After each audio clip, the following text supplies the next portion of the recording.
Hello everyone, आज हम लोग मैकेनिक्स में स्टार्ट करेंगे न्यू टॉपिक फ्रिक्शन। फ्रिक्शन के ऊपर एग्जाम में दो प्रॉब्लम्स आते हैं।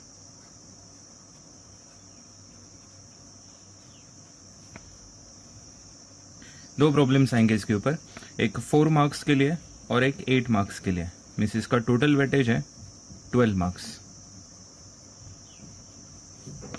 नेक्स्ट, अब फ्रिक्शन में सिर्फ एक ही फॉर्मूला आपको याद रखना है, F is equals to mu into n, where F is a frictional force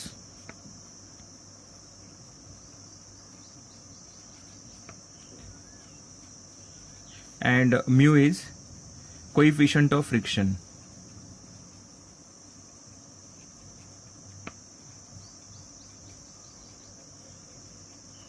And n is normal reaction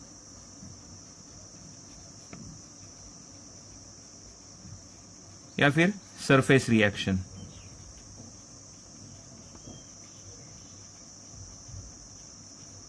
next, अब ये सरफेस रिएक्शन जो है दैट इज नॉर्मल रिएक्शन, ये सरफेस को हमेशा परपेंडिकुलर ड्रॉ करना है।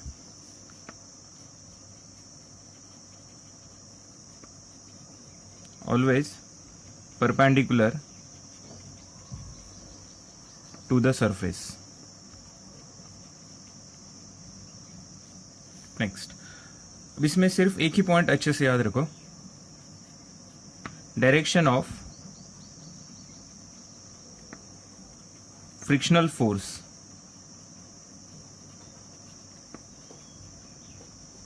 Is always opposite to the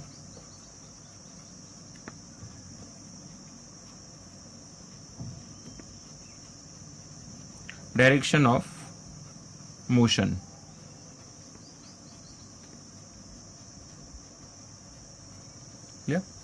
for example, एक सरफेस है, रफ सरफेस है, उसके ऊपर मैंने एक ब्लॉक रखा है, इसका वेट है 100 न्यूटन। क्लियर? अब इस बॉक्स के ऊपर मैं फोर्स अप्लाई कर रहा हूं, एक्सटर्नल फोर्स F या फिर P बोलते हैं इसको। P फोर्स मैंने अप्लाई किया लेफ्ट टू राइट डायरेक्शन में। तो कॉमन सेंस की बात है, ये ब्लॉक भी लेफ्ट टू राइट ही मूव होगा। करेक्ट? मतलब इसका डायरेक्शन ऑफ मोशन कैसा होगा? Left to right. अब डायरेक्शन ऑफ मोशन क्लियर हो गया, तो डायरेक्शन ऑफ फ्रिक्शनल फोर्स इसके ऑपोजिट होगा।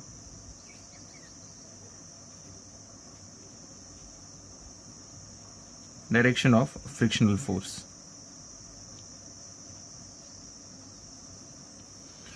तो इसमें सबसे पहले मैंने क्या चेक किया? डायरेक्शन ऑफ मोशन चेक किया। एक बार डायरेक्शन ऑफ मोशन कंफर्म हो गया तो फ्रिक्शनल फोर्स का डायरेक्शन आप लोग इजीली डिसाइड कर सकते हैं। तो हमेशा आपको डायरेक्शन ऑफ मोशन के बारे में पहले सोचना है। ये अगर क्लियर हो गया तो ये ऑटोमेटिकली आपको पता चलेगा। ठीक है? तो बस ये एक ही फॉर्मूला अच्छे से याद रखो, इसके आगे हम लोग इसके न्यूमेरिकल स्टार्ट करने वाले हैं। That's it. Thank you.